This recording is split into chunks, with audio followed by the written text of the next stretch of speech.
If you want to collect messages, inquiries, or customer details on your website, a contact form is essential. In this guide, I'll show you how to create a contact form in Tally Forms step by step. First, log in to your Tally account. Then either create a new form or open an existing one where you want to build your contact form. Now start adding the basic fields you need, like full name, email address, and message box. These are the core parts of any contact form. Make sure each field has the correct type.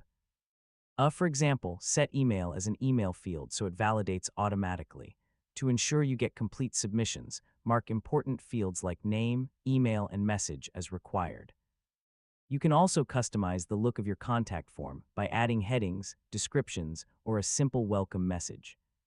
After submission, you can show a thank you message so users know their message was received successfully.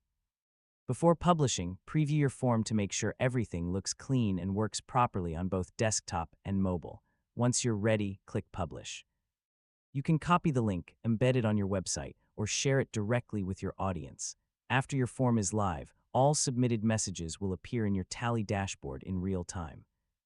And that's how to create a contact form in Tally Forms. So it's a simple and effective way to stay connected with your audience. Thanks for watching, and I'll see you in the next guide.